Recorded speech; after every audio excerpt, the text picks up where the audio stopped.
A Andalucía parece que la dejan sola en la lucha contra el drama del paro. A la comunidad con más desempleo de España y de Europa, el Gobierno central no solo niega un plan especial de empleo, como el que ya asignó a otras comunidades con menos parados, sino que recorta por tercer año consecutivo su dotación en las políticas activas de empleo. De 700 millones de euros que tenía Andalucía del Ministerio para crear empleo en 2011, apenas superamos los 270 millones en 2014, gracias a los 3 recortes consecutivos de los gobiernos del Partido Popular y, lo que es más grave, de la ministra andaluza Fátima Báñez. Se equivoca el Gobierno central si piensa que el paro en Andalucía es un problema estrictamente, únicamente de los andaluces y de la Junta de Andalucía. Se equivoca porque, sin meternos a valorar, que eso sería otro debate, el olvido histórico, el castigo del franquismo y el atraso con el que partimos en la democracia, el paro en Andalucía es un problema de todos los españoles y de España, que lastrará la recuperación económica de todo el país. Sobre este y otros asuntos de actualidad hablamos en unos minutos con nuestro invitado, el coordinador andaluz de Izquierda Unida tras la crisis de gobierno con el PSOE. Con Antonio Maillo, naturalmente con todos ustedes y por Andalucía, vamos esta noche y siempre a por todas.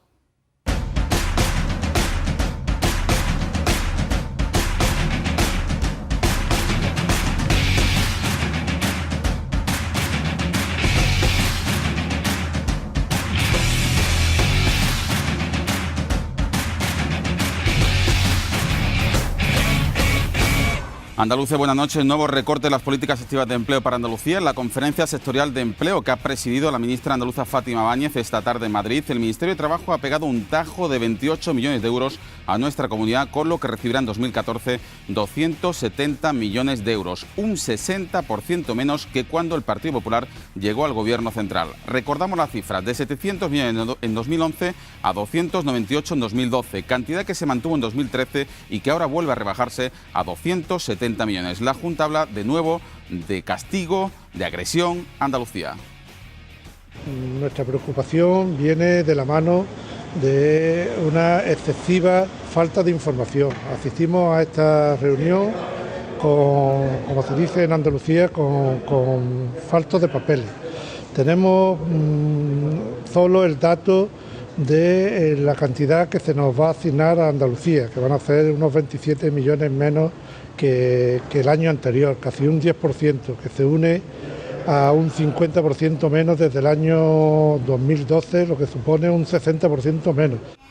Eran los vaticinios de Sánchez Maldonado antes de comenzar la reunión que finalmente se han confirmado. Y frente a este recorte poco entendible, las formidables noticias que siempre nos brinda el turismo. Definitivamente Andalucía vivió una Semana Santa extraordinaria, no solo en ocupación hotelera, sino por la lluvia de millones que inyectó en la economía andaluza. Los 730.000 turistas que visitaron nuestra tierra se gastaron nada menos que 321 millones de euros, un 9% más que el año pasado, según ha detallado esta mañana el consejero de Turismo, quien cree que estos datos vaticinan buenas previsiones para el verano. Así las cosas, Rafael Rodríguez hace un llamamiento a empresarios y sindicatos para que sellen cuanto antes la negociación colectiva y no se produzcan sobresaltos en el sector en los próximos meses.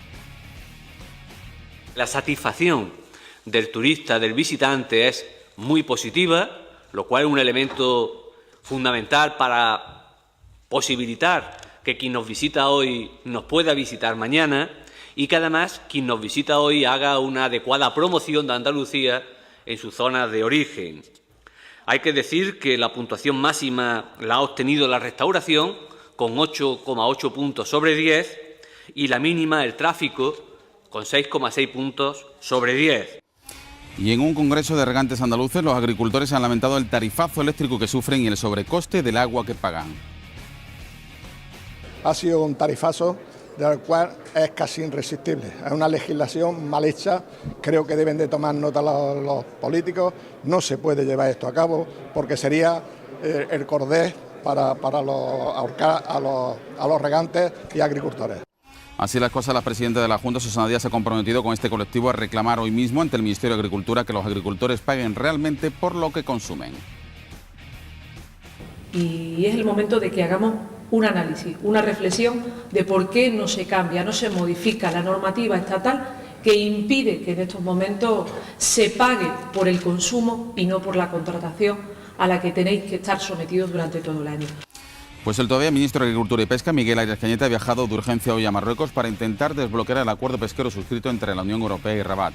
Ya estamos a finales del mes de abril y aún los barcos no han podido faenar en el caladero marroquí porque el rey alauí no ha dado el visto bueno para el regreso de la flota española y andaluza. La Junta espera que el ministro vuelva mañana con la fecha exacta de regreso de los buques. Y en un año nefasto por el repunte abominable de víctimas en la cerrazón más machista del hombre, la presidenta de la Junta de Andalucía, Susana Díaz, ha apostado por un pacto social y político de Estado con el objetivo de que todas las administraciones públicas redoblen esfuerzos y apoyen a las mujeres maltratadas a denunciar.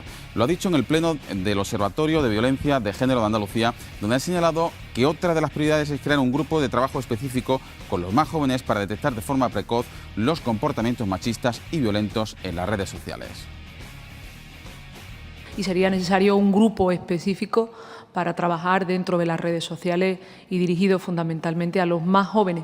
Jóvenes que lamentablemente después de tantos años de democracia están reproduciendo y con mucha virulencia, jóvenes criados en libertad, con derechos, donde la igualdad debería de formar parte de lo más troncal de su educación y de su comportamiento y que están reproduciendo y de qué manera los peores comportamientos machistas. Díaz ha recordado una cifra demoledora. Solo un tercio de las 9 millones de mujeres europeas agredidas denunciaron a sus agresores.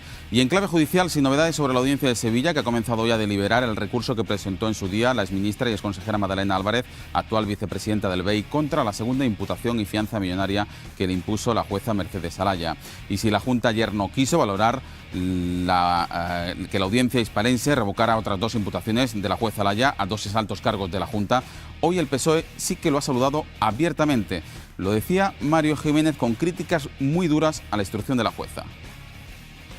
Desde nuestro punto de vista hace justicia y que desautoriza la posición que la jueza Alaya tenía de cara a la imputación de 2 cargos, 2 personas honradas y honestas como Antonio Lozano y otro director general de presupuestos como Buenaventura. Creemos que el auto de ayer de la Audiencia Provincial pone las cosas en su sitio. Y permítanos la licencia de hablarles de nosotros mismos para darles las gracias por la confianza que siguen depositando en 8 Andalucía.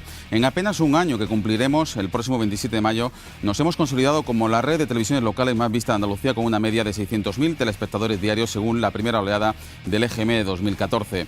2 datos que secundan este estudio general de medios. La consultora Ostión y Control de las Ondas, con 5.000 audímetros en la ciudad de Sevilla, confirma que el 40% de los hogares sevillanos vieron la Semana Santa por 8 y que este espacio por todas lo vieron en algún momento casi 100.000 sevillanos el lunes y el martes, el pasado lunes y ayer martes. Lo dicho, muchas gracias. Son algunos de estos los asuntos que trataremos en la tertulia en compañía de 4 periodistas, de Ángela Cañal, de Elena Manzano, de Antonio Avendaño y de Fernando Vicente. Los 4 se incorporarán a la entrevista en tan solo unos minutos, una entrevista que comenzamos ahora con el líder, con el coordinador andaluz de Izquierda Unida, Antonio Maillo. Buenas noches. Buenas noches.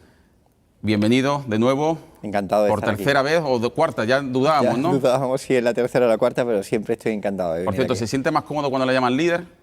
Bueno, no me gusta precisamente la palabra líder, me parece que somos más bien dirigentes, pero bueno, si es porque con connotaciones positivas sobre reforzamiento de dirigencia, pues nunca está mal. Enseguida vamos a hablar de ello, pero permítame que le plantee 2 o 3 cuestiones de pura y de estricta actualidad. Usted lo acaba de escuchar, una reunión que ha concluido a las 7 de la tarde en el Ministerio de Trabajo. Andalucía, nuevo recorte en las políticas activas de empleo, 28 millones menos, un 9% menos que el año pasado respecto a 2013, pero lo que es más grave, en los 3 últimos años, 3 recortes que nos sitúan de 700 millones a 270 millones en una comunidad con el paro más elevado de España. Esto sí que es un ataque del Partido Popular contra Andalucía, claramente, porque este no es un ataque solo contra el gobierno de Andalucía, este es un ataque contra la gente que está en desempleo. A mí me parece absolutamente escandaloso que sigamos manteniendo la defensa de un plan extraordinario de empleo como se ha aprobado para otras comunidades, que se ha negado en los presupuestos generales del Estado y además en unas condiciones que las reivindicábamos no más, sino igual que comunidades como Extremadura o Canarias, los mismos porcentajes de desempleo, y que además de no aceptar eso en el presupuesto general del Estado, venga ahora en la conferencia sectorial de empleo que se ha celebrado hace apenas una hora, y Fátima Báñez, esta ministra onubense, haya hecho otro recorte del 10% en una línea que se acompaña a todas las actuaciones que se tienen en el reparto de las comunidades.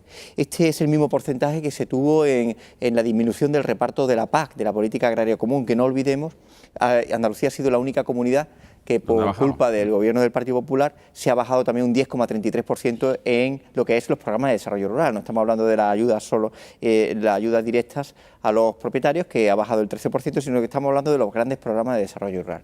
Y ahora, con los planes de empleo, siguen la continuación de ese recorte, y además sigue la continuación de un recorte que es profundamente injusto por Andalucía, y además es un error profundo del Partido Popular, porque así que sepan ellos que nunca los vamos a querer en Andalucía. ¿Se equivoca el Partido Popular, el Gobierno central del Partido Popular, el Ministerio de Trabajo? Nos ponemos en su situación, en su cabeza, porque todavía tendrán que dar explicaciones sobre este recorte. ¿Se equivocan, insisto, si piensan que el problema del paro en Andalucía es solo de los andaluces? Absolutamente. Es que el problema del paro, esta mañana lo decía en una reflexión, en una conferencia, es algo que trasciende una sola competencia. Tanto las autonómicas como las locales y la del Gobierno del Estado central. Tenemos que abordar una política mucho más amplia con respecto a un problema que no es coyuntural, que es estructural. No olvidemos que incluso en los mejores momentos de Andalucía no se bajaba del 10 del 11%, por tanto estamos hablando de algo estructural que tiene que ser abordado con carácter integral y después vinculado a las políticas europeas. Y me parece no solo un error, es que es de una crueldad que estén permanentemente intentando despreciar a Andalucía, pensando que ahogando al gobierno andaluz, pensando que van a dando menos fondos al gobierno andaluz, van a tener más facultades para llegar al gobierno de la Junta de Andalucía, me parece de una torpeza, de un cortoplacismo y de una crueldad además social, que la verdad que el Partido Popular cada vez nos sorprende con sus actuaciones, y yo creo que hay que hacer una respuesta bastante contundente contra esta deslealtad, una más, a Andalucía. En el pasado no ha dado réditos, pero no sé si usted cree que la política de tierra quemada puede dar réditos en el futuro. No le va a dar porque nos vamos a encargar de abrir las cortinas y que se sepa quiénes son los responsables de este desmán. A mí me parece de una falta de sensibilidad, de una crueldad y de una lógica de esa obsesión morbosa que tienen con Andalucía, que no aciertan ni atinan nunca, y que este intento de golpe a la Junta de Andalucía se la dé realmente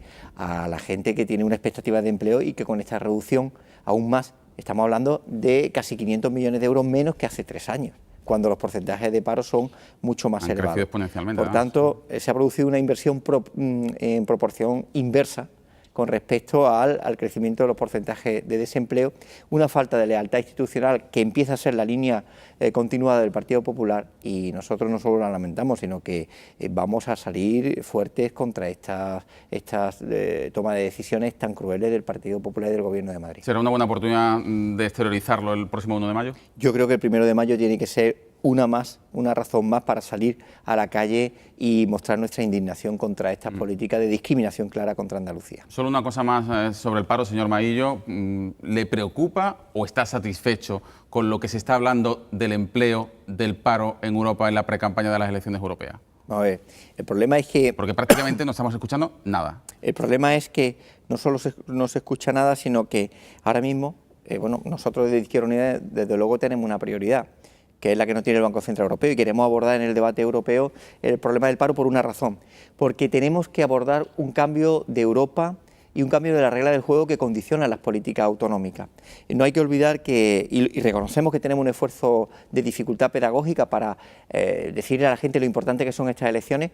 El 80% de los asuntos cotidianos que nos afectan vienen determinados por directiva y normativa europea. Y una de las claves tiene que ser el debate sobre el papel del Banco Central Europeo. Ahora mismo el Banco Central Europeo tiene una prioridad, que es controlar la inflación. Pero el problema de Europa no es la inflación. La inflación solamente va a repercutir, va a beneficiar a que la gente, a la renta del capital, que nunca van a perder el valor de sus ahorros. Pero lo importante y lo necesario y lo prioritario en Europa es la creación de empleo. Y tenemos que revertir las prioridades de ese Banco Central a la hora de reinvertir empleo. En Estados Unidos la prioridad de la Reserva Federal Americana es la creación de empleo, y cuando este empieza a subir a un 8 o 9%, empieza la máquina a sacar dinero para ayudar a los estados a reactivar la economía. Ya que me habla usted del Banco Central Europeo, permítame sí, que le pida una matización o una explicación, porque yo no termino de entenderla. Teníamos precisamente el lunes aquí a José María Algora, que es el nuevo presidente de CEPES Andalucía, de la patronal de las cooperativas, y denunciaba una cosa que ya sabíamos, pero que evidentemente pues estos colectivos ponen el grito en el cielo. El Banco Central Europeo, como usted bien sabe, tiene el precio del dinero al 0,5%, los préstamos... 0,25. 0,25,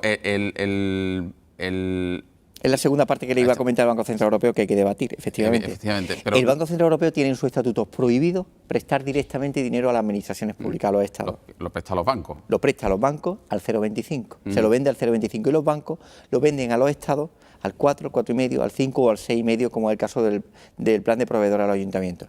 ¿Sabes cuánto se ha podido ahorrar el conjunto de administraciones públicas de este país, llamado España, desde 2001 hasta 2012, en el diferencial de los intereses, si se hubiera permitido el préstamo directo a los estados? 141.000 millones de euros. 141.000 millones de euros que van a sostener...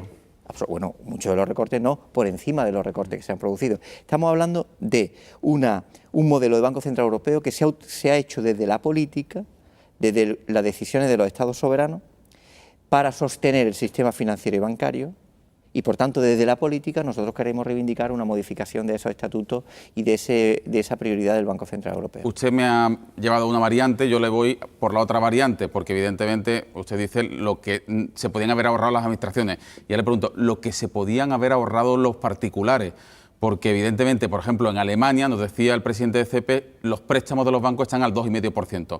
En España, el grifo de crédito todavía no se ha abierto, pero los pocos que se dan están dándolos al 8 o al 9%, denunciaba el presidente de CEPE. Y además, ¿cómo puede explicarse eso cuando el precio del dinero está al 0,25 al 0,50? Efectivamente, porque además hay un problema, y es que a los autónomos, pequeños y medianos empresarios, cooperativistas, en muchas ocasiones les piden un préstamo de carácter personal, lo cual es un disparate para reactivar la economía. Y no hay que olvidar que en Andalucía el tejido productivo que crea empleo es la pequeña y mediana empresa, la economía social, cooperativa, economía familiar en general, y los autónomos.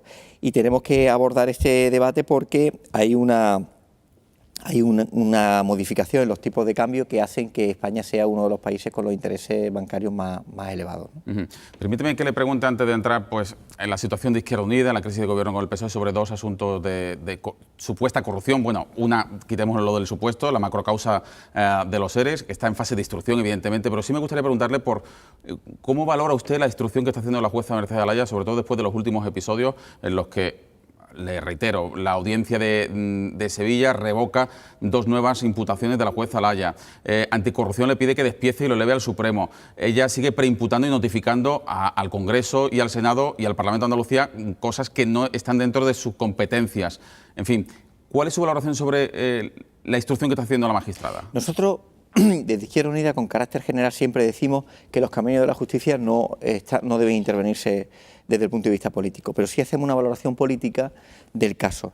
A nosotros nos preocupa mucho que la instrucción siempre esté retrasándose. Nosotros no queremos que la sociedad andaluza, que tiene necesidad de conocer qué ha ocurrido con los ERE, tarde 7, 8 o 9 años en saber lo que ha ocurrido. No puede, pues estamos hablando de prácticas que ya están desterradas con el actual gobierno, pero que en el pasado hay muchos elementos de anomalía y de irregularidades. Por tanto, a nosotros nos preocupa la instrucción porque la sociedad andaluza, desde el punto de vista político y social, tiene que saber lo que ha ocurrido. Y en ese sentido, que haya casi 150 imputados que no han sido llamados para que declaren y, por tanto, desde su declaración se produzca o bien una confirmación de la imputación o un levantamiento de la misma, me parece que no es la instrucción ideal para saber la verdad de este escándalo de corrupción. Y en ese sentido tengo que decir que, por ejemplo, el levantamiento de la imputación pues, es una decisión que entra dentro del ámbito procedimental, que es posible, y una reflexión que obliga a saber cuándo hay que administrar los mecanismos de prudencia a la hora de las condenas previas que se hacen a a las personas que son imputadas en un momento y después han sido levantadas en su imputación. Valoración sobre el supuesto fraude de los cursos de formación. Le pido que valore en un doble término. Por un lado, la supuesta filtración de un fraude masivo en Andalucía. ¿Cuánto daño ha hecho eso a Andalucía, la imagen nuevamente de Andalucía, que parece que solo hay corruptos? Y lo segundo, usted ha dicho esta mañana en un desayuno que le satisface hasta el momento la actuación de la Junta de Andalucía investigando, y por eso de momento Izquierda Unida no va a pedir o no va a apoyar la comisión de investigación que reclama el Partido Popular y UPyD. Esas dos valoraciones le pido. La primera, nosotros, hombre, no es que llame la atención, es que es tan evidente que de pronto se filtre una investigación que no está acabada, que yo creo que las administraciones tienen que ser muy leales en este asunto. Hay una investigación de la UDEF, se está planteando sobre 17 empresas, puede ser un montante en estos momentos de 1.800.000 euros, y hay que actuar y en función del informe revisar. Pero en segundo lugar, aparte de eso es llamativo y además el contexto en el que se produce eso, es evidente que no es inocente, hay un segundo hecho que nosotros celebramos la diferencia.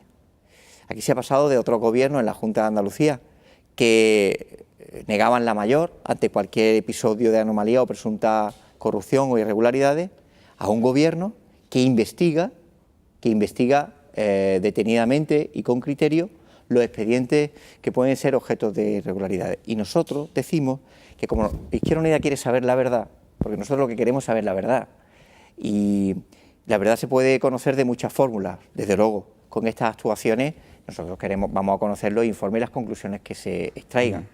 Y sin descartar nada, es evidente que hasta ahora la actuación ha sido correcta. Y además yo celebro que se ha producido, y creo que hay que ponerlo en su sitio y en su justa valoración, el hecho de que con este gobierno, que por cierto es un gobierno que tiene las manos encima de la mesa, que es transparente y que todo este tipo de actuaciones se refieren a gobiernos anteriores, está actuando desde mi punto de vista con diligencia y como hay que actuar. Y en ese sentido también lanzar otra cuestión que a mí me parece importante. En Andalucía tenemos que definir y apostar por el papel de la Cámara de Cuentas como un organismo que mejore su autonomía, aumente su capacidad de fiscalización, como órgano que permita que cuando haya detecciones de irregularidades o presuntas irregularidades o anomalías, se investigue con un objetivo, que es conocer con rigor y solvencia lo que ha ocurrido.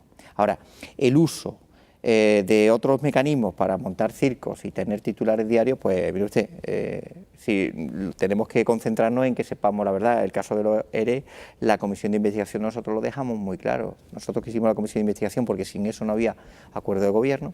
Gracias a la iniciativa de Izquierda Unida lo hubo. Hubo un verano trabajando con la comisión de investigación, se sacaron conclusiones y nunca me cansaré de repetirlo. Izquierda Unida tuvo unas conclusiones y el Partido Socialista y el Partido Popular votaron en contra. Mensaje que en definitiva usted lanza para conciliar quizá la confianza rota con, evidentemente desde el convencimiento de lo que está diciendo, pero la confianza rota con los socios de gobierno del PSOE, después de una crisis de gobierno desatada evidentemente por el reloj de la familia de la Corral Utopía. La presidenta de la Junta de Andalucía dijo que pensó en romper el pacto de gobierno durante esas 48 horas. ¿Usted también? Yo no pensaba en romper. ¿Y entonces por qué ha dicho usted hoy el efecto más?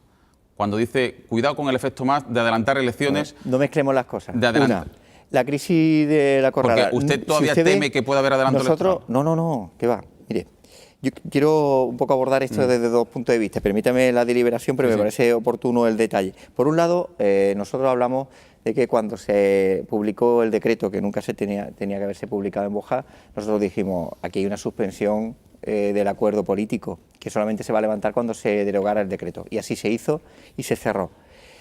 Desde ese punto de vista, nosotros lo que sí demostramos es, primero, nos movemos por una ética de la convicción. Nosotros teníamos claro, porque lo tenemos y porque se ha demostrado, que la actuación de la Consejería de Fomento y Vivienda fue impecable y, por tanto, desde esa actuación nosotros actuamos con absoluta coherencia y a nosotros no nos mueve estar a cualquier precio en el Gobierno, sino desde la coherencia y desde la convicción. Desde la convicción y de la seguridad de haber actuado correctamente. Y en segundo lugar, otra cosa es que cuando habla de agotar la legislatura, nosotros hemos entrado en el Gobierno para estar 4 años, porque hay un acuerdo programático que tenemos que cumplir y somos gente muy seria. Yo no soy presidente de la Junta de Andalucía todavía, ni estoy en el Gobierno, pero desde el punto de vista político nuestra voluntad es agotarla. Y lo único que hice es una reflexión, que sí es verdad, la constatación de una realidad. Es decir, la gente, si se rompe, a la sociedad andaluza hay que explicarla. Si nosotros tenemos diferencias políticas, pues evidentemente, usted imagínese que no se hubiera publicado de nuevo el decreto, pues no se habría cerrado la crisis de gobierno, obviamente. Pero el efecto más es un efecto muy llamativo de alguien que pensó que era el momento oportuno para adelantar unas elecciones y la sociedad catalana le dijo, mire usted ha jugado con intereses absolutamente particulares y donde tenía 60 diputados le pasó a 47, ¿no? Pero más allá de las consecuencias del efecto más, ¿usted por qué lo dice? ¿Porque sigue sospechando de que puede haber ruptura de pacto? No. Porque usted ha dicho, sin embargo, el pacto de gobierno hoy lo ve más fuerte que nunca y con más convencidos que nunca. Quiero decir, yo podía haber dicho, oiga, pues ya veremos y tal. Yo me he lanzado a la piscina diciendo que no va a haber elecciones anticipadas. ¿Usted se siente más fuerte que nunca dentro de la organización? Sí. ¿Por qué? Porque creo ¿Ha que recibido el respaldo que necesitaba en ese momento? Muy respaldado. Siempre me he sentido muy respaldado. ¿Pero por qué? ¿Porque hay dos izquierdas unidas? No. No hay dos izquierdas unidas. Esas son las cosas que vosotros os dedicáis a fomentar en modo alguno. Que hay un perfil más institucional, más moderado de Izquierda Unida y otros más... Más institucional que yo en Izquierda Unida hay poca gente en mi trayectoria profesional y después política. No, lo que hay es un proyecto político y una búsqueda de la coherencia y después yo tengo que decir que me he sentido profundamente apoyado. Desde los consejeros hasta los militantes de las asambleas, que muchos de ellos han enviado mensajes de ánimo, resoluciones y tal, de apoyo a las actuaciones. Y yo creo que el actuar en función de las convicciones, yo se lo digo mucho a José Antonio Castro, el portavoz parlamentario, actuar desde la ética de la convicción nos fortalece siempre. Y yo creo que por eso nos sentimos fortalecidos. Permítame, para terminar este bloque, que le haga una última pregunta, precisamente apoyándome en una de sus reflexiones. No sé si ha tenido usted un desliz o lo ha traicionado el subconsciente, porque usted ha dicho que no es presidente de la Junta de Andalucía todavía, ni está en el gobierno. ¿Usted quiere entrar en el gobierno de Andalucía, en esta legislatura? En esta legislatura yo quiero que los consejeros que le están haciendo un trabajo magnífico, extraordinario, que están cumpliendo con el programa, están desarrollando una actuación de solvencia, de cercanía, de rigor extraordinaria. Nosotros queremos que agoten la legislatura. Yo se lo digo muy claro. Nuestro objetivo político es que los consejeros que entraron en el gobierno el 8 de mayo de 2012 terminen en 2016. Bueno, vamos a hacer una pausa obligada para la publicidad y volvemos en tan solo 3 minutos con Antonio Maillo, el coordinador andaluz de Izquierda Unida, y ya se incorporan los 4 tertulianos, los 4 periodistas que van a preguntar al líder de Izquierda Unida.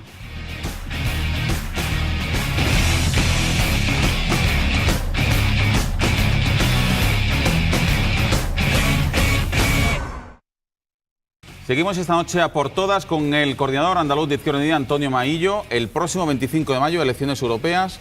Ustedes dijeron que después del 25 de mayo, después de las elecciones europeas, iban a nombrar el candidato a la presidencia de la Junta de Andalucía. ¿Cuándo Izquierda Unida le va a nombrar a usted candidato? Bueno, a mí o a quien se presente, ¿no? Y gane, porque una cosa muy importante es que lo que vamos a iniciar el proceso de consulta. No se olvide que Izquierda Unida no decide candidato por una dirección de 10 o 12 personas que deciden que sea yo o que sea cualquiera. Se va a hacer a través de una consulta de las asambleas que está un procedimiento muy definido en el estatuto, pero lo vamos a abordar inmediatamente después de la europea. Usted sí se va a presentar, usted sí va a poner su yo siempre he candidatura dicho encima de la mesa. que ser coordinador general es tener papeletas para presentarse de candidato. De hecho, no es la constatación de una historia. Ya tenemos unos cuantos años en Izquierda Unida, ¿no? Desde el 86. En todas las ocasiones, excepto en una que hubo, se presentó el que era coordinador de Izquierda Unida. Y ser coordinador de Izquierda Unida lleva que sea probable ser candidato. Pero el proceso tiene que ser participado y tiene que ser con el concurso de la gente. Queremos hacer un debate político. Sorpresa, que ha habido 4 dirigentes de Izquierda Unida: Elena Cortés, José Manuel Mariscal, José Antonio Castro y Diego Ardera. Los 4 me han dicho que el candidato es usted. Bueno, pues ¿O tiene que ser usted? Eso, pues, sí, yo ya le digo, ya he mostrado mi disponibilidad, ¿no? Así que... No habrá sorpresa. Yo creo que va a ser un proceso muy natural. Bueno, a continuación van a ser 4 periodistas los que se incorporen a esta entrevista y le pregunten. Fernando, Vicente, buenas noches, bienvenido. Ángela Cañal, buenas noches. Igualmente, Antonio Mendaño. Hola, buenas Elena noches. Manzano, buenas noches. Bueno, pues todo vuestro.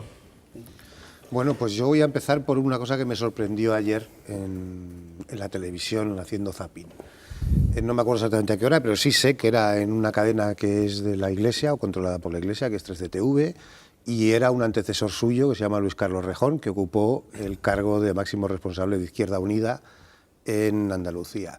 Y hizo unas declaraciones que me llamaron mucho la atención porque hizo cálculos políticos, de esos que tanto le gustaron a él y le llevaron a la pinza y luego tuvieron los resultados que tuvieron. Pero él decía que Izquierda Unida tenía ahora la ocasión de aceptar la comisión de investigación por el caso de los fondos de formación y de esa manera distanciarse de cara a las elecciones ya claramente del partido. Me gustaría que le respondiera a Luis Carlos Rejón.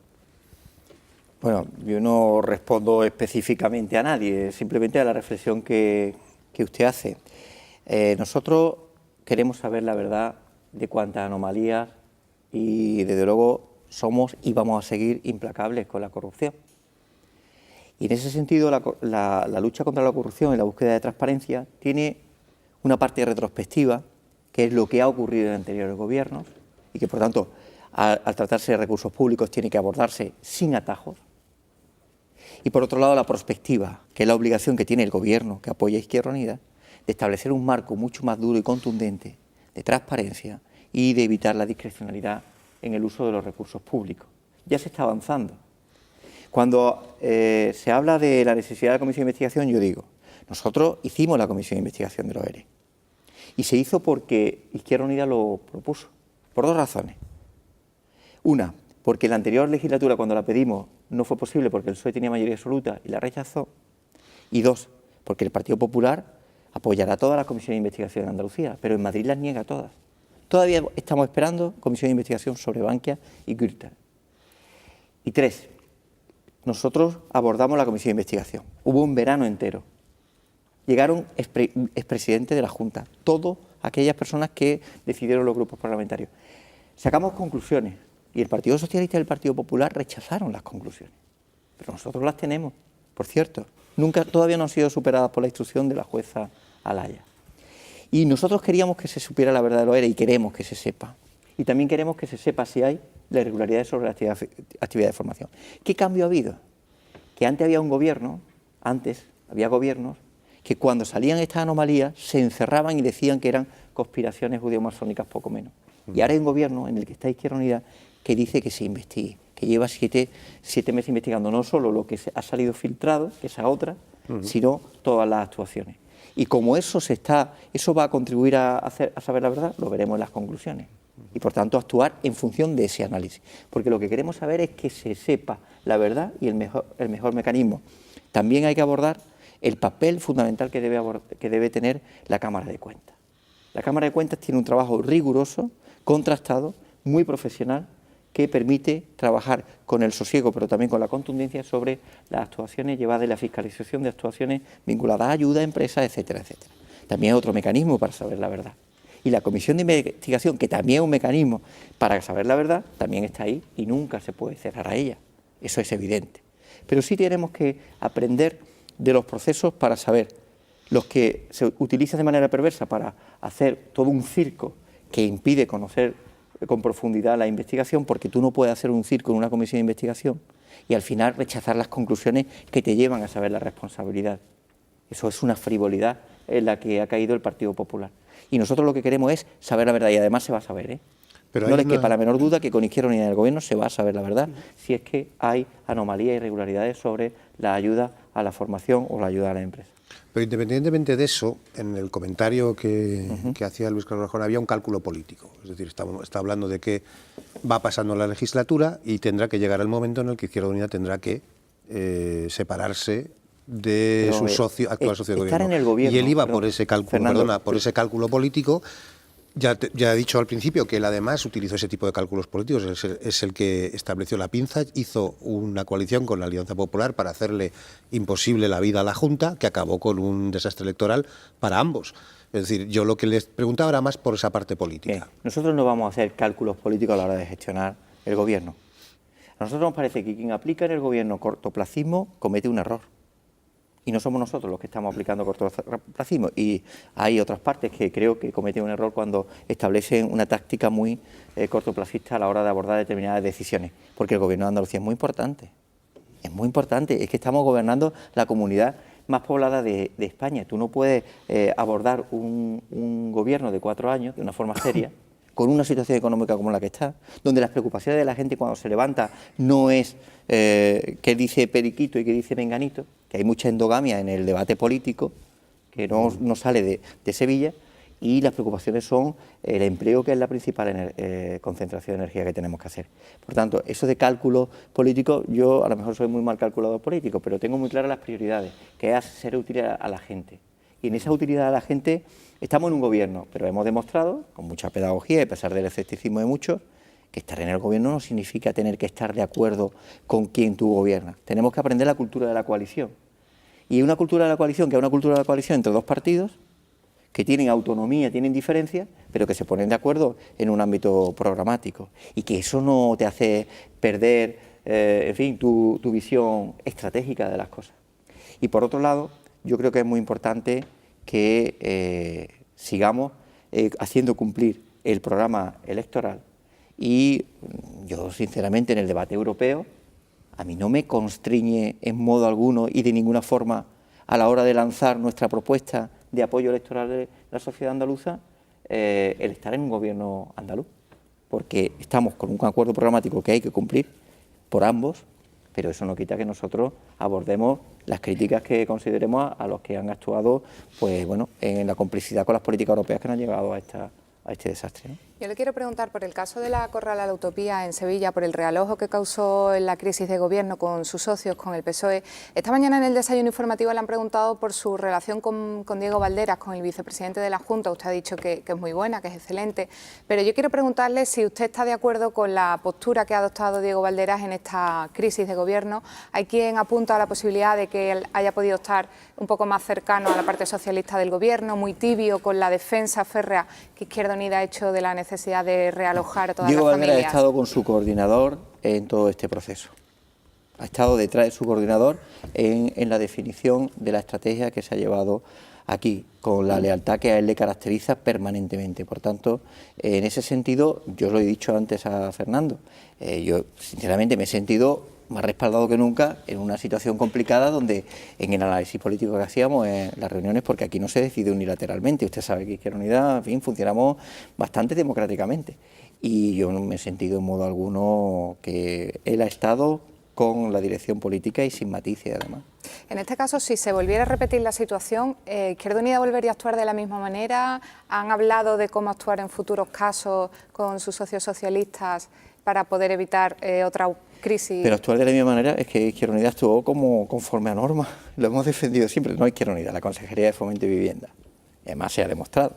Y además agradezco, Elena, que por fin ya se hable de realojo, porque nosotros observamos, y una reflexión, en fin, que hago con vosotros, que sois periodistas, aquí no se escuchaba, aquí se hablaba de adjudicación de vivienda, de conflicto competencial con gente que estaba en la lista, en un tema tan delicado como este, y aquí había periodistas que le decíamos que era un realojo transitorio, y se lo enseñamos en las resoluciones, y se seguía hablando de competencia de adjudicación de vivienda. A mí me parece eso tan injusto, que me alegro que, no me refiero a ti ni mucho menos, pero me alegro que se reconozca que lo que ha hecho la Consejería de Fomento y Vivienda era un mandato, el cumplimiento de un mandato judicial, de un auto que dice hay que desalojar a familias, pero hay que realojarla y las administraciones tienen que buscarse la vida.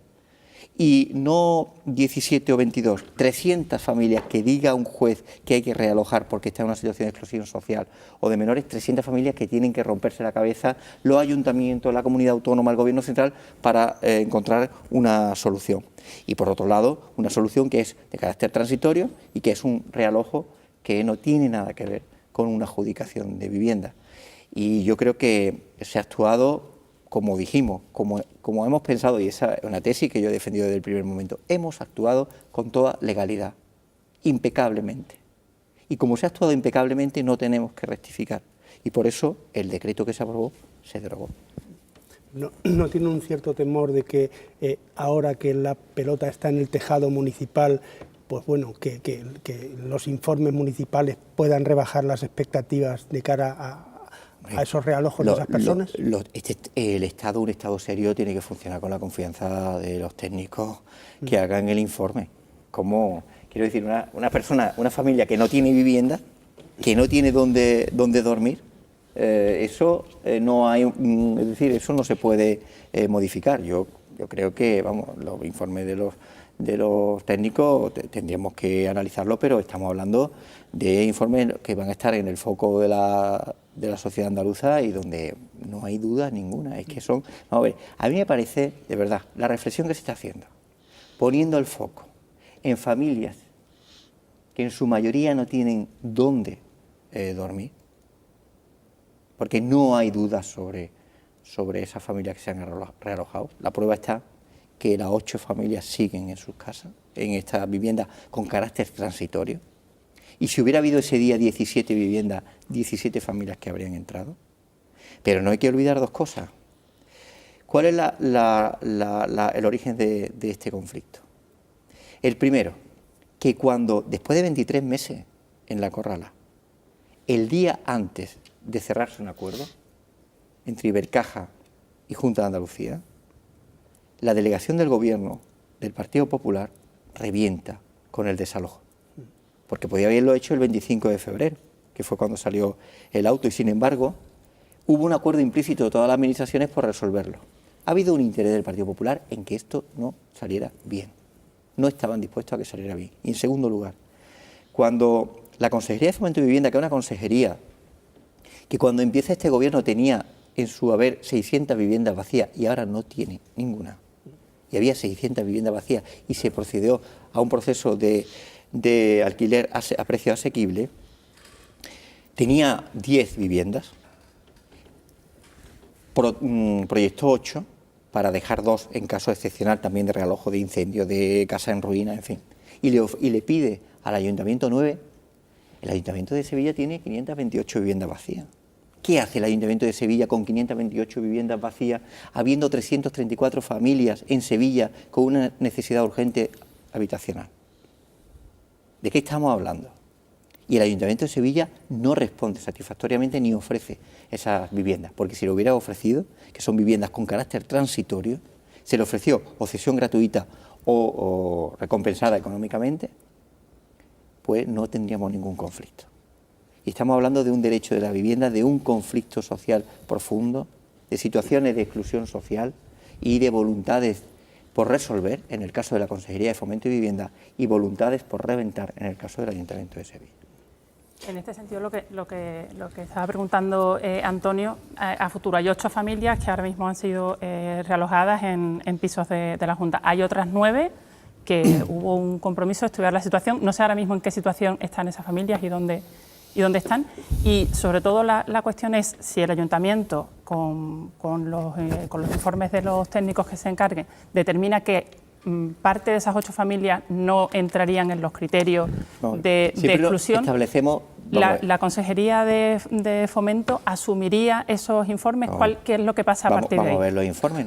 Vamos a ver si el Ayuntamiento ya hace los informes, que además estamos ante un tema de urgencia, de absoluta urgencia, y yo creo que en un hecho de mínima lealtad institucional el Ayuntamiento de Sevilla tiene que emitir los informes cuanto antes. Yo confío en que lo vaya a hacer pronto, mañana, pasado, cuanto antes, porque estamos hablando de una situación de urgencia, que se tiene que aclarar además, y evidentemente la confianza sobre los técnicos de servicios sociales es como tiene que ser en un profesional que va a hacer su trabajo bien. No podríamos presumir en una organización o en un Estado con sospechas previas, ¿no? En principio no hay razones para que no lo hagan bien. No, me gustaría volver a uno de los temas que le planteaba antes Fernando. Yo comparto el análisis que usted hace de que los adelantos electorales que no están suficientemente justificados los carga el diablo, ¿no? Como sabe gente como Mas o supo Chirac en su momento y demás, ¿no? Pero me da la impresión de que el convencimiento que ustedes tienen de agotar la legislatura contrasta un poco con unas ciertas sospechas que tendrían ustedes de que sus socios están más manejando esos escenarios de adelanto. Yo creo que más claro no hemos podido ser, Antonio. Hemos dicho, nosotros apostamos por agotar la legislatura. No, queremos cumplir. Le pregunto por sus primos del gobierno. Pues los socios de gobierno que consideren lo que quieran. Ellos han declarado públicamente que quieren agotar la legislatura, y yo creo que tenemos que dejarnos de estas zarandajas y estar trabajando en lo que hay que trabajar. Y después ya vendrá los problemas o decisiones que se tomen, pero la voluntad tiene que ser la que tuvimos al principio de la legislatura, que es agotar. Nosotros tenemos mucha responsabilidad en que este gobierno cumpla con lo que dice, desarrolle política de salida de la crisis diferente al resto del país, demostremos ante el resto del país, no solo también, y también ante Andalucía, que se pueden hacer las cosas de otra forma y que estas formas son exitosas, porque trasciende el resultado de las políticas en Andalucía al propio territorio. Y desde esa conciencia nosotros tenemos ese sentido de responsabilidad. Hay mucha gente con esperanza de que este gobierno salga adelante. Andalucía es una comunidad muy importante. Izquierda Unida es la primera vez que gobierna y está gobernando con mucho rigor y solvencia. Es un gobierno que tiene las manos encima de la mesa. Las anomalías e irregularidades que surgen cada día o cada semana son de gobiernos anteriores. Por tanto, estamos con una voluntad de construcción de una política diferente. Y desde ese reto yo lo tengo muy claro, podría haber sido más prudente, podría ser... No, yo digo, nosotros tenemos que seguir trabajando desde la perspectiva de agotar, de cumplir el calendario legislativo, de hacer políticas que estimulen la creación de empleo, de seguir protegiendo los servicios básicos y públicos, y porque ya lo hemos dicho, Izquierda Unida no está en el gobierno para decir que está en el gobierno. Izquierda Unida no es neutral, tiene muy claras sus prioridades, quiere defender la educación pública, la sanidad universal, quiere potenciar y defender un sistema público que es fundamental para la gente que menos tiene, quiere defender los derechos de la ciudadanía, y cuando hablo de derechos de ciudadanía, de toda, y en esa prioridad estamos. Y desde esa reflexión, quien tenga otras opiniones que las diga, pero no hay sospecha, hay una clara voluntad de estar trabajando, porque eso es lo que tenemos que hacer. Pero también es verdad que en conflictos nosotros, mire usted, el conflicto que ocurrió la semana pasada, no vamos a estar en el gobierno por estar en el gobierno.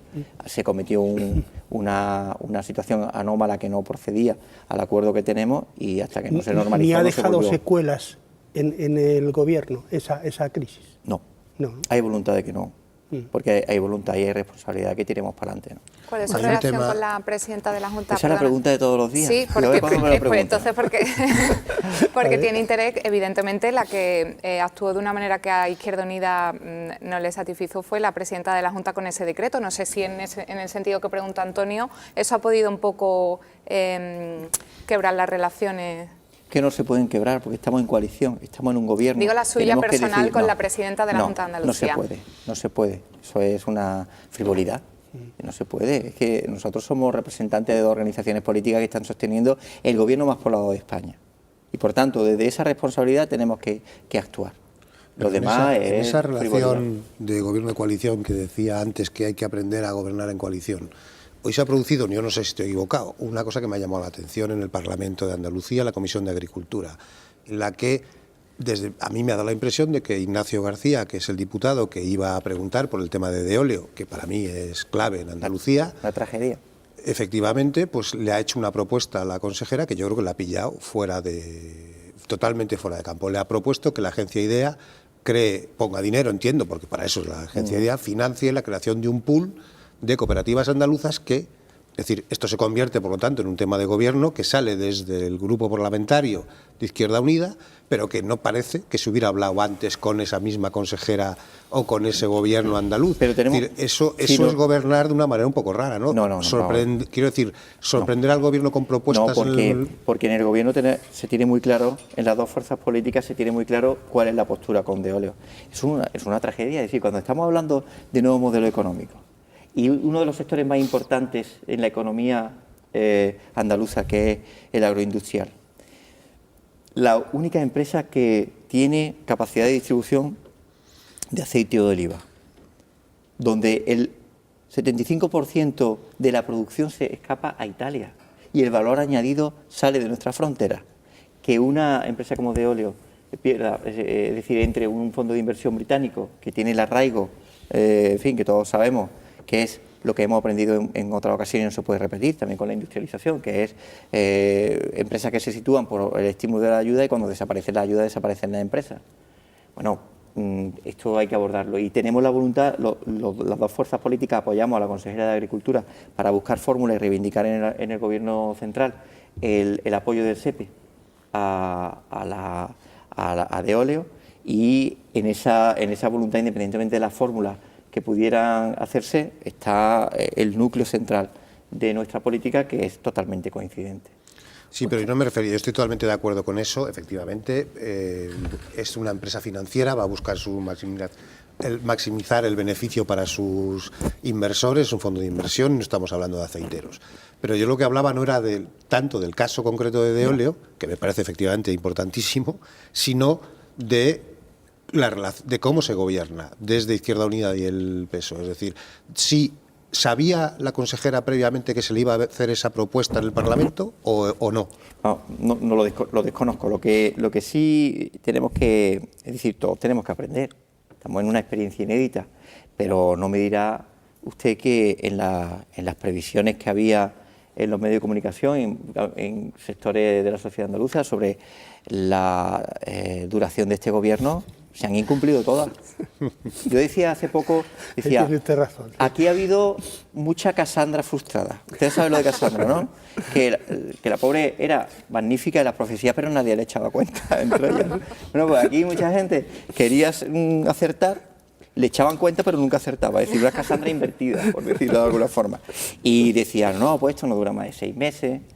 Los de Izquierda Unida no están acostumbrados a gobernar. ¿Cómo que no estamos acostumbrados a gobernar? Si no hemos cambiado de gobierno, si seguimos con los mismos consejeros.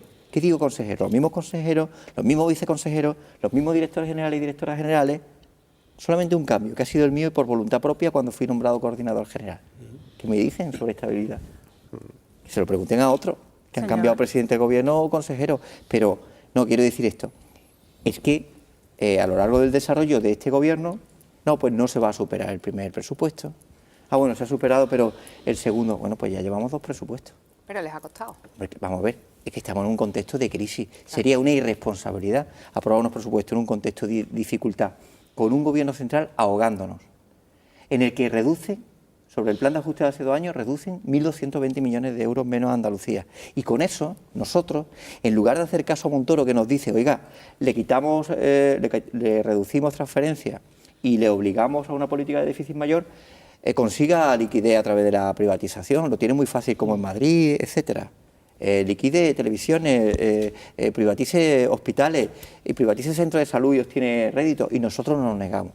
Nosotros nos negamos a que con la salud se haga negocio.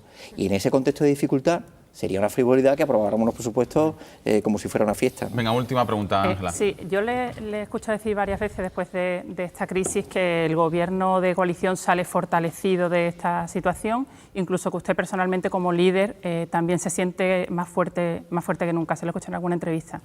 ¿Eso en qué medida esa fortaleza que Izquierda Unida dice que ha ganado con esta crisis puede trasladarse al Gobierno? Es decir, algunas de las medidas de Izquierda Unida, algunas de las propuestas que ahora parecía que se habían quedado un poquito aparcadas, hablo pues por ejemplo del impuesto de grandes superficies o de la propuesta del agua y de la luz, ¿las va a volver a poner Izquierda Unida sobre la mesa para apretar más en esta situación nueva? El mejor funcionamiento de este Gobierno es poniéndose en marcha a tope en la iniciativa legislativa y en normas que estén en favor de la mayoría social. Yo he dicho esta mañana algo que para mí es fundamental, ¿no? A lo mejor no para otros, pero este Gobierno tiene sentido si sigue al servicio de las personas. Y esa es la prueba del algodón de este Gobierno. Y nosotros nos movemos por convicción política y por una adecuación a eso. Somos instrumento para la gente. Hemos demostrado que nosotros, el Gobierno lo tenemos, pero nosotros no nos mueve el estar por los sillones a la hora de abordar un conflicto, que lo ha habido, y serio además. Pero desde esa convicción, lo mejor que puede hacer el Gobierno es concentrarse en tantas iniciativas de las que nosotros no hemos renunciado nunca y en las que son de obligado cumplimiento, que están escritos negro sobre blanco en el acuerdo programático. Estamos hablando de Ley Integral de Agricultura, de la Ley sobre Banca Pública, por cierto, que también hubo escepticismo sobre aquí no se va a llegar a conclusiones. Bueno, pues lo habían anunciado, pero daba la impresión de que se habían resignado un poquito a que se quedara un poco al margen, ¿no? No, ¿el qué? ¿La banca pública? No, hablo, por ejemplo, del impuesto de grandes superficies. No lo hemos rechazado y vamos a seguir abordándolo. Antonio Maillo, coordinador andaluz de Izquierda Unida. Se nos ha acabado el tiempo. Le hemos invitado en otras ocasiones cuando fue nombrado coordinador, cuando empezó el periodo de sesiones. Ahora, después de la crisis de gobierno, le vamos a invitar en 2 o 3 meses cuando se haya el candidato. ¿De acuerdo? Ya se verá. Muchísimas gracias, mucha suerte, Antonio Maillo. Volvemos en tan solo 3 minutos y analizamos la actualidad con Fernando Vicente, con Ángela Cañal, con Elena Manzano y con Antonio Avendaño, aquí en A por Todas.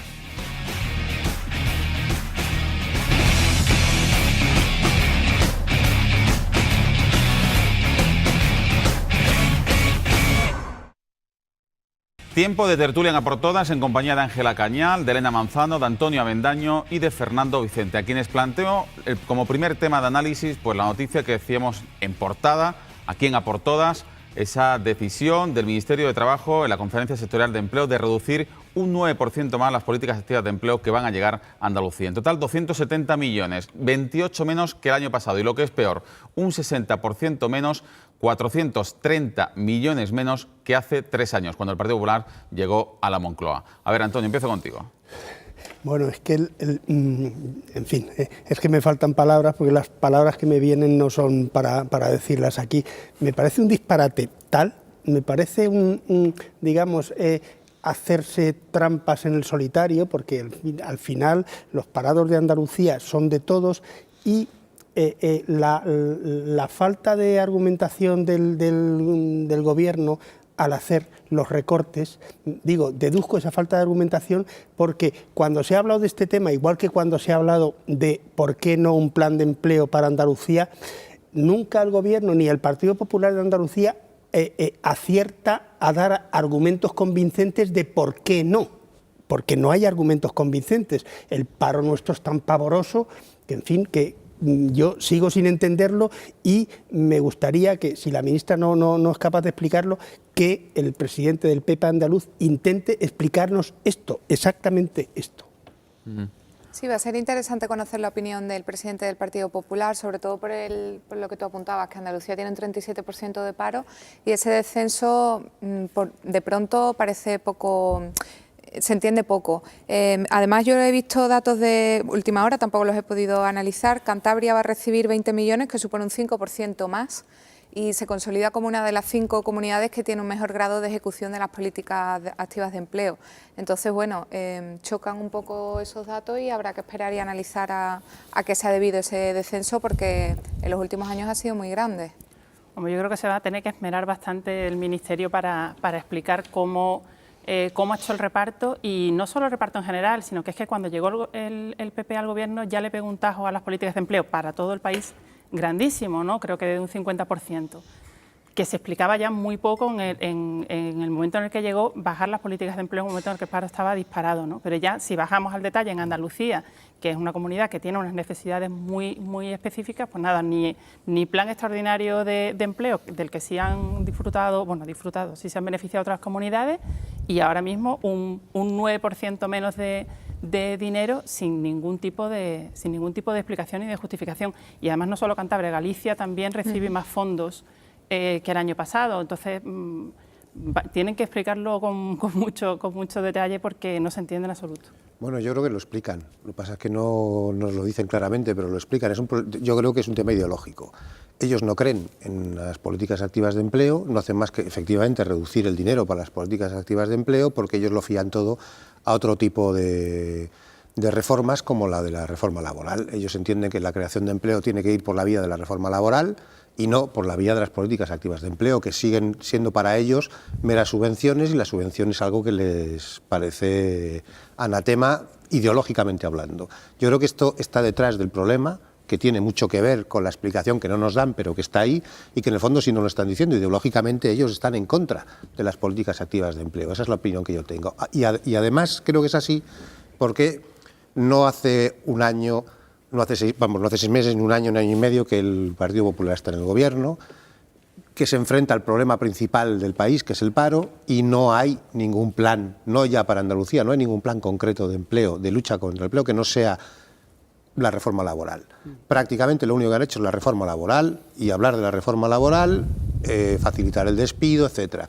Y últimamente tenemos a los ministros, y no solo ministros, a todos aquellos del Gobierno que pueden, diciéndonos que este año va a crecer el empleo, que va a haber mucho empleo, y todo se fía a la reforma laboral, no a los planes de empleo. Yo creo que eso tiene mucho que ver con lo que está ocurriendo. Claro, pero cuando incluso las previsiones más optimistas de esto que llaman la recuperación económica, hablan de cuánto va a subir el PIB y la economía y tal, hacen las previsiones de empleo, es que vemos que como mucho de aquí a los próximos 3 años baja un puntito, 2 puntitos, pues sinceramente es que del 25 al 24 no cambia mucho para el común de los mortales, y para Andalucía y para España, pues muy poquito. Yo quiero aprovechar una reflexión que dejaba entrever Antonio Avendaño con las trampas en el solitario y os planteo esta pregunta. Si pensáis que el Gobierno se equivoca al entender, no sé si lo entiende, pero es que todo parece indicarnos que no lleva a esa reflexión, que el problema del paro en Andalucía es únicamente de los andaluces y de la Junta. Sí, es que, digamos, con las estadísticas del paro, ya sabéis la paradoja esa que se da, ¿no? En fin, que el Gobierno, los empleos son suyos y los parados son de los otros. Es cierto que en las comunidades autónomas se tiene también esa tendencia, ¿no? En fin, que cuando sube un poco el empleo acuden a apuntárselo, y cuando es el paro le echan la culpa a otro. Por fortuna la gente no cree ni a unos ni a otros, o sea que tampoco es muy problemático esto, ¿no? Pero al final la cuestión de fondo es que la percepción que tenemos es que la política no es capaz de tener los instrumentos eficaces suficientes para crear empleo. Yo no sé si tienen que crear ellos los escenarios, sino digo que está generalizado eso que decía Ángela, de que no saben cómo crear empleo. No digo que no tengan voluntad, supongo que la tienen, ¿no? Lo que digo es que no saben cómo hacerlo, y la gente sabe que no saben cómo hacerlo, ¿no? Y la desafección de la política tiene que ver en gran medida con ese tipo de cosas, que aquello que más nos importa a todos, la gente que elegimos no tiene respuestas para aquello que más nos importa, ¿no? Entonces, en fin, mal lo veo, ¿sabes? Hombre, hay una sensación, primero, de lo que tú decías, del efecto regadera. Bueno, lo que importa es que la economía se recupere, y a partir de ahí ya irá goteando hacia abajo y acabará creándose empleo a un ritmo, pues, de tortuga. Y luego tú preguntabas, ¿crees que el Gobierno piensa que el problema del paro es de Andalucía? Pues lo más tenebroso de pensar es que piense que el problema del paro es un problema de Andalucía y que además de alguna manera puede beneficiar determinadas opciones políticas, ¿no? Que sea un problema para el PSOE de Andalucía y de alguna manera eso pueda tener un rédito electoral para el PP. A mí eso me provoca sinceramente escalofrío. Pero al margen de la pelea política de a quién le corresponde o de quién es la culpa, sí es cierto que en Andalucía el paro aumenta, mientras que en el resto del país se está empezando a crear empleo, a lo mejor en sectores muy determinados todavía y de una manera muy lenta, o incluso de una manera en precario. Quiero decir que no es empleo estable ni fijo, pero eso es lo que hay que analizar. Andalucía llevan 30 años con el mismo gobierno, con el mismo partido político, y tiene una tasa de paro cercana al 37%. Si es que la responsabilidad tiene que ser de la Junta de Andalucía. Sea más o menos lo que el gobierno gestione, es la Junta de Andalucía la que tiene ese problema y la que creo que tiene que empezar a resolverlo, sea lo que sea el dinero que venga del Estado, porque un gobernante tiene que estar preparado para hacerlo en el peor escenario posible. No sé, en cambio yo tengo la impresión, siendo cierto que quien está gobernando tiene la responsabilidad, tenga los instrumentos o no, si no los tiene es su problema, pero tiene la responsabilidad. Sí tengo la sensación de que aquí los datos que ha habido en Andalucía de paro históricamente han mejorado y han empeorado, igual que en España, en función de los ciclos. Los ministros de Economía quieren hacernos creer que eso lo hacen ellos, pero yo creo que no lo hacen ellos. Lo hacen, en parte sí. Yo tengo bastantes dudas, sobre todo porque cuando generalmente el paro mejora o empeora, como la situación económica mejora y empeora en un montón de países al mismo tiempo, yo tengo... sospecho soy un poco escéptico de que todos los ministros de Economía sean todos listos al mismo tiempo o tontos al mismo tiempo, de manera que, en fin, que creo que tiene que ver más con los ciclos que con su talento, ¿no? Sí, pero los ciclos están ahí y tiene que ver con los ciclos, pero cómo gestionas esos ciclos sí tiene una influencia en la macroeconomía famosa, y hay, bueno, el ejemplo de cómo se ha hecho en Estados Unidos y otros países y cómo se ha hecho en Europa la gestión del ciclo, es evidente que ha generado una situación económica muy distinta en una zona que en la otra. Es verdad que, bueno, lo que tú dices tienes en cierta forma razón, pero si el ministro de de Economía, como lleva toda la tarde oyendo de Agricultura, pues dice, o se puede amparar en decir, es que no depende de mí, depende de Europa, pues no digamos ya la comunidad autónoma o el ayuntamiento. Es decir, la política económica que genera una macroeconomía no está en manos de la Junta de Andalucía, ni mucho menos. Ahora bien, una cosa es eso y otra cosa son las políticas activas de empleo, que es de las que hemos estado hablando. Esa sí que tiene que ver con la Junta de Andalucía. Y ahí hay un problema que yo creo que se produce, que es muy típico de la política, es decir, parece que está prohibido el ensayo y el error en la política. O sea, yo pruebo una medida, si funciona sigo y si no, la quito. No, porque si no funciona entonces es que he fracasado. Entonces hay que intentar mantener la política como sea, aunque no esté funcionando. Y yo no voy a poder reconocer que esta idea que tuve de dar dinero para que hay unos señores que cobran 50... Es decir, políticas activas de empleo que se han probado en Andalucía y que no han funcionado, ahora no hay que las quite. ¿Por qué? Por ese problema de la política. Yo lo hablaba al principio, yo creo que hay un problema de que aquí nadie realmente se ha planteado en serio el problema del empleo, del problema del trabajo, no solo en Andalucía, sino en España. De acuerdo contigo. Que lo que tenía que hacer tanto el gobierno andaluz como el gobierno vasco, como el gobierno gallego, como el gobierno nacional, es sentarse y ver qué hay que hacer con el tema del empleo en España, porque efectivamente es un problema muy serio el problema del empleo en España. Somos el país con las peores cifras de paro de toda la Unión Europea. Pero yo, Fernando, no creo que es que no quieran, es que no saben. Lo que pasa es que uno, por definición, cuando está en la política, no puede decir que no sabe hacer una cosa. Claro, en fin, eso forma parte del librillo. Pero yo creo que no saben, como cuando tantas veces se ha planteado el problema de la vivienda. Estoy seguro que a los gobiernos les gustaría resolver el problema de la vivienda. Sencillamente, que no saben. Yo tengo la sospecha de que no saben ni tienen los instrumentos porque el poder real está en otro sitio. No, ellos manejan un montón de dinero que pueden manejar de una manera o de otra. La otra cosa es que no sepan hacer política desde el punto de vista que yo entiendo que es hacer bien la política, lo hacen mal. De la misma manera que son incapaces de pactar una ley de educación, y de la manera que son incapaces de pactar cosas que son básicas, que son fundamentales, porque se acaban convirtiendo en sectarismo puro y duro. Cualquier tema acaba siendo sectarista, y eres del uno o eres del otro. ¿No? Si lo que estamos hablando es, como decía Mayo, de aprender a gobernar, no sé si en coalición, pero aprender a gobernar en función de los intereses. Y usted tendrá que ceder y no imponer su ley del aborto, y no imponer su ley de educación, y no imponer, etcétera, etcétera, etcétera. Tendrá que ser capaz de negociar con todos temas tan importantes como el paro. En esa parte que tiene que ver con políticas sociales, educativas, sí estoy de acuerdo contigo. En la otra, en la que tiene que ver con la economía, realmente las soluciones están en Bruselas o están en Berlín. Si mañana Berlín cambia las políticas, si el Banco Europeo cambia las políticas, si se hacen políticas expansivas y eso depende, o si se mutualiza la deuda europea, eso realmente sí cambia las cosas. Ahí a mí me parece que gobiernos como el de España simulan que tienen margen, pero realmente no lo tienen. Pero también se pueden crear las condiciones favorables para atraer la inversión, no es todo... ¿Entienden lo que quiero decir? Lo que pasa, Antonio, es que yo estoy de acuerdo contigo que la mayoría de las cosas importantes que mueven la economía no se deciden, desde luego, ni en el Palacio de San Telmo, pero ni en ninguna comunidad autónoma y seguramente tampoco en la Moncloa.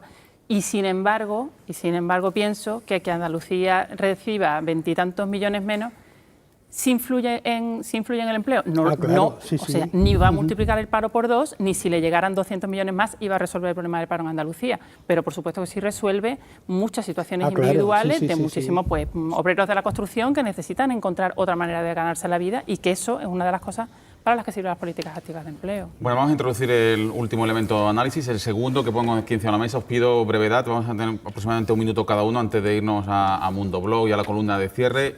Os pido que valoréis las importantes novedades judiciales que ha habido en torno a la macrocausa de los ERE esta semana y las que quedan, porque estoy convencido que mañana jueves y el viernes, que es el día preferido por la jueza Alaya, habrá casi con toda seguridad novedades. Sería una sorpresa que no fuera así. Bueno, fundamentalmente 15 nuevos imputados, la audiencia ha empezado a analizar hoy el segundo recurso a la segunda imputación de Magdalena Álvarez y a la fianza millonaria que le puso a Alaya, y la audiencia también pues, ha revocado la primera imputación, tal y como hizo con Magdalena Álvarez, de los dos directores generales de presupuestos. Fernando, empiezo contigo. Venga. Es que es muy difícil. ¿Qué puedes decir nuevo? Sobre todo, van pasando las cosas, pero en el fondo seguimos exactamente donde estábamos. Es decir, una juez que toma una serie de decisiones que son muy contestadas, que no acepta los criterios de los que se supone que son sus superiores, de decir, esto hay que acabarlo ya, hay que dividirlo, tiene usted que separar las causas, etcétera, etcétera. Y entonces estamos en un juego constante de enfrentamientos entre unos y otros, pero que a la causa pues no creo que le favorezcan en nada. Pero esto, lo que yo diga ahora, ¿en qué se diferencia de lo que podíamos haber dicho hace un año? Posiblemente en nada. Será exactamente igual. Ese es el problema del caso. Claro, ese es el problema. Y ese es el problema del caso Alaya. Del caso, en fin, en el fondo, si quieres, ya no es el caso Eres, sino que acaba siendo el caso Alaya.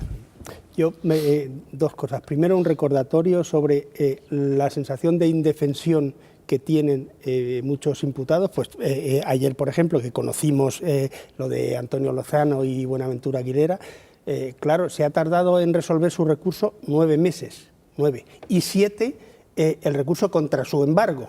El embargo se queda anulado, no sabemos si después, claro, durante esos 7 meses, me parecen muchos meses para resolver una cosa que tiene a las personas en el disparadero público y que, en fin, y que les crea un cierto estigma, y eso es importante. La otra segunda cuestión es que a mí me parece que este auto que estamos esperando de la audiencia sobre la segunda imputación de Madalena Álvarez va a ser un auto muy importante para el caso, en el sentido de que si la audiencia le rechaza la imputación, o puede no rechazarla, pero también puede decirle: afíneme usted más aún, concréteme más los delitos. Obviamente Alaya no puede concretar ya más los delitos, porque yo creo que demostrar lo que intenta demostrar, que ella está convencida íntimamente, es bastante complicado de hacerlo penalmente. Digo que esa decisión de la audiencia va a ser determinante. No sabemos en qué dirección va a ir. Sí sabemos que la audiencia ha venido dando pistas en la dirección de que no le convence esa tesis de la construcción sugerente que le decía en otro de los autos, ¿no? No sé si irá en esa dirección, pero el caso cambiaría radicalmente si la audiencia le dice que... ¿Pero por qué va a cambiar radicalmente si hasta ahora eso no ya ha sucedido y no ha cambiado nada? No, porque, Fernando, de lo que decida la juez sobre Madalena depende, digamos, se apoya esa teoría de la confabulación política para crear un fondo con el objetivo de delinquir, ¿no? O de utilizarlo impropiamente. Claro, ahí reside la importancia. Entonces, sí. si la Audiencia Provincial decide que la imputación sobre Madalena no tiene sentido o no corresponde, eso arrastra, digamos, tiene un efecto dominó sobre otras imputaciones 20, claro. y otras personas que todavía no han sido. Pero eso va a implicar que ella no vuelva a sacar otro auto en el que vuelva a imputar a los... Eso es lo que yo digo, es lo que yo me planteo. ¿Va a influir, o sea, realmente va a acabar con eso, o ella va a poder seguir como hasta ahora alargando el tema? No, cuidado, yo creo que todas estas cosas judiciales son flexibles, pero en fin, pero tienen su término, tienen su fecha de caducidad, Tú imagínate el escenario de que la audiencia le ha dicho a Alaya: la imputación de Madalena no tiene suficiente fundamento, vuelva usted a fundamentármela. Ella llama a Madalena, vuelve a hacer un nuevo auto. En mi opinión, no llega a concretar aquello que le pide la audiencia, pero la audiencia tendrá que decidir si ahora la audiencia o bien rechaza la imputación y le dice que ya se ha acabado, o bien le dice: vuelva usted a concretarme más.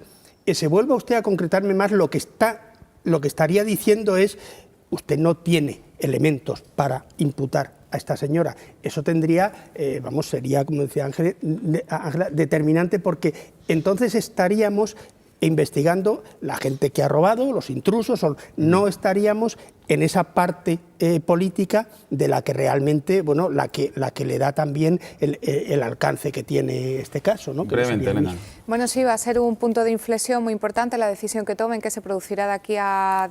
Ayer dijeron que iba a ser un periodo aproximado de 10 días y es la segunda vez que le dicen a la juez Alaya que tiene que concretarlo porque no se sustenta en hechos demostrados. Entonces, yo también estoy de acuerdo con que va a ser un hecho importante, vaya en un sentido o en otro, la desimpute o no la desimpute, o mantenga la imputación.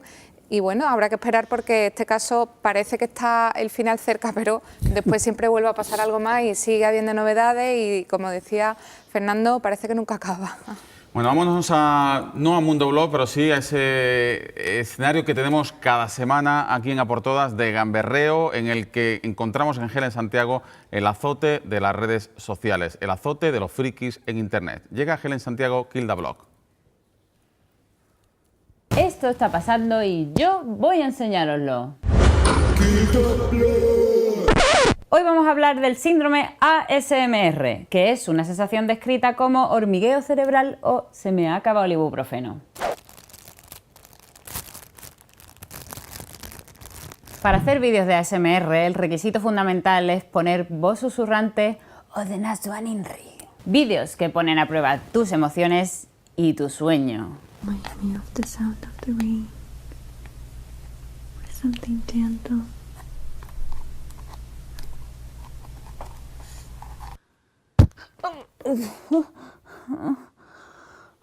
No importa la temática del vídeo, lo que importa es no estar bien de la azotea.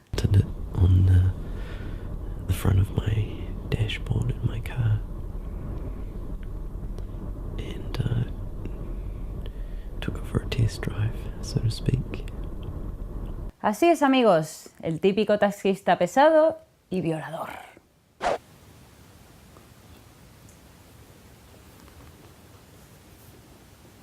Otro ejemplo es este usuario de YouTube, que con sus vídeos intenta adentrarse en tus emociones y en tu despensa.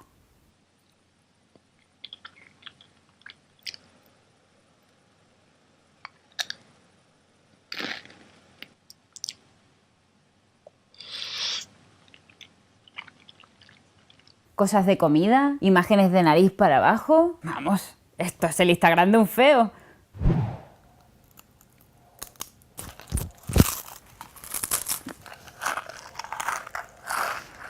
Este chaval necesita ayuda con su problema, concretamente la de un endocrino. ¡Gordo! Si viendo alguno de estos vídeos has sentido algún tipo de hormigueo en la cabeza, puede que tengas el síndrome ASMR. O un tumor. Cuerpo lo acaricia, todas las partes de tu cuerpo. A ver, Miguel, que no, ya está, que no me duermo, joder. No estás poniendo por tu parte nada. Que es que no hay nada que hacer. Bueno, no pasa nada. Si no funciona, ¿no? Hay que buscar culpables. No funciona, ¿no? Tranquila. Ya está bien. No te resistas.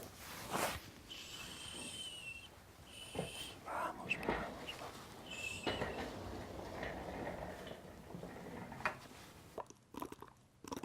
Helen Santiago con su cita semanal con los azotes, con los frikis de Internet en Kilda Blog. Ahora es el turno de la columna de cierre los miércoles con la firma desde Sevilla de Mercedes de Pablos.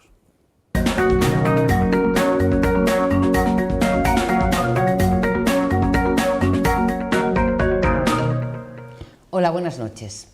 Hoy es el Día Internacional del Libro. O lo que es lo mismo, hoy es el Día Internacional de la Palabra.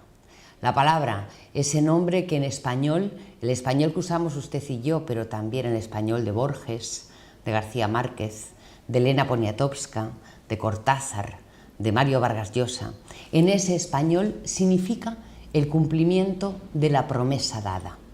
Ahora que estamos en pañales, en ciernes de la próxima campaña electoral, de las elecciones al Parlamento Europeo, sería bueno que recordáramos el valor, el sentido de la palabra de la palabra dada. Estaría bien que, aparte de esas buenas intenciones que todos entendemos que deben aparecer en los programas de los partidos políticos, hubiera 2 o 3 puntos que nuestros futuros representantes en Europa se comprometieran a cumplir sí o sí, con algo tan sencillo como que si no puede la realidad hacérselo cumplir, ellos se marcharían a casa. Esa sería una manera de resteñar este abismo, y no solo verbal, que parece haber entre la ciudadanía y quienes nos representan, quienes al final deciden los préstamos, el déficit, a qué dedicamos el dinero público de todos. Y me van a permitir que celebre con ustedes ya a esta hora de la noche lo que queda del día 23 de abril, lo que queda de Día del Libro, con dos palabras que seguro que le emocionan tanto como a mí. Cuando el andaluz insigne, nacido en Portugal, Premio Nobel de Literatura José Saramago, recibió su premio, su galardón en Estocolmo, justo coincidía con el 50 aniversario de la Declaración de Derechos Humanos en el mundo. Y decía José Saramago, no es de esperar que los gobiernos realicen en los próximos 50 años lo que no han hecho en estos que conmemoramos.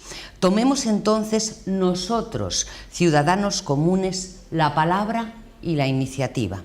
Con la misma vehemencia y la misma fuerza con la que reivindicamos nuestros derechos, reivindiquemos también el deber de nuestros deberes. Tal vez así el mundo comience a ser un poco mejor. Y hoy, Día Internacional del Libro, la escritora también ligada a Andalucía, Almudena Grandes, ha firmado el manifiesto que se está leyendo en toda España y dice finalmente: ¿quieren ustedes vivir? Lean. ¿Quieren vivir más años, con más intensidad, más variedad, más alegría? Lean más. Déjense llevar por las eternas mareas de una pasión inmortal y no teman a las olas. Al otro lado de cualquier océano siempre hay una playa, una isla, un mundo completo que sabrá llamarles por su nombre y un grano de trigo que les está esperando. Buenas noches, feliz día de la palabra dada. La columna de Mercedes de Pablo, Fernando Vicente, Antonio Avendaño, Elena Manzano, Ángela Cañal, los cuatro. Muchísimas gracias por acompañarnos. Buenas noches. Buenas noches. Gracias. Volveremos mañana con el libro Viciosos. Viciosos con B, no vicios confesables o inconfesables. Viciosos sobre por qué vamos en bici y otras preguntas que te haces a ti mismo cuando vas a pedales. Es un libro de Pedro Bravo. Y también tendremos, como siempre, nuestro debate político. Mañana con los jóvenes cachorros de nuevas generaciones del Partido Popular, de Juventudes Socialistas, Juventudes Comunistas y Juventudes Andalucistas. Y como siempre iremos a por todas.